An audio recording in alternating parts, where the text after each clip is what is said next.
Out walking around again. This time I'm at the Orleans Wastewater Treatment Facility on a beautiful day. Let's walk around. The Orleans plant is a new plant using modern technology similar to what's planned for Eastham. The building's a bit bigger than what's planned in Eastham, especially where these two big garage doors are. That's the septic disposal facility, and that's not being built in Eastham. Two potential areas of complaint of a plant facility are odor and noise.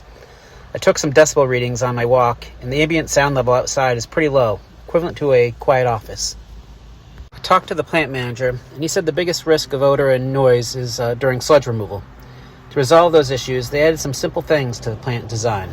First, the sludge truck doesn't use its own pump. A connection is made directly from the plant to the truck and is pumped to the truck by a pump located inside the building basement, which totally reduces noise. Second, a flexible hose is used to cover the truck's vent and suck any odors into the plant's odor control system. That helps prevent any truck odors. Once the Eastham plant's operational, we can expect a sludge truck about 1 to 2 times per week. This is the Headworks Room, probably the most odorous room there is inside the plant, but really it's not too bad. It's here where the wastewater is delivered and primary treatment begins. Screening and grit removal are the key steps. Grit is disposed of in a container and trucked off site like our other solid waste.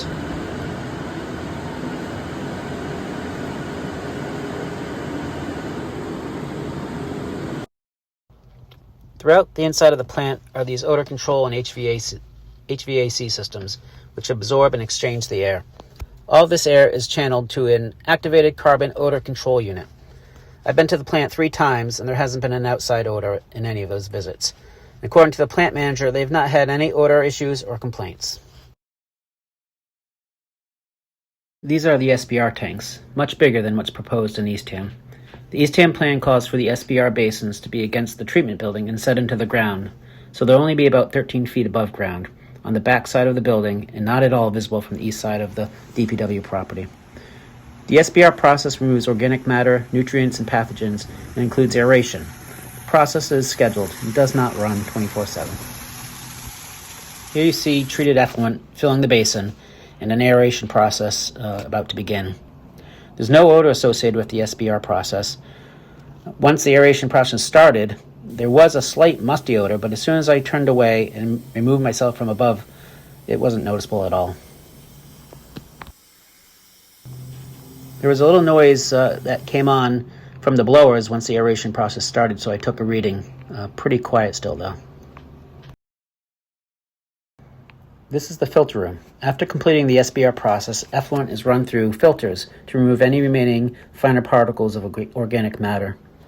After going through filtration, the water is coming out pretty clean.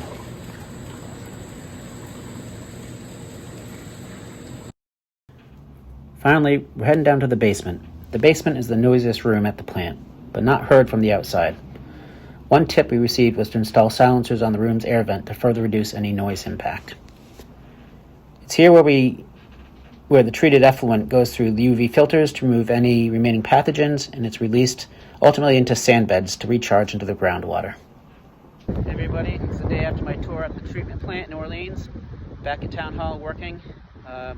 Hope you enjoyed the tour. Yeah, don't forget, special town meeting and election, June 23rd and 24th. Thanks again.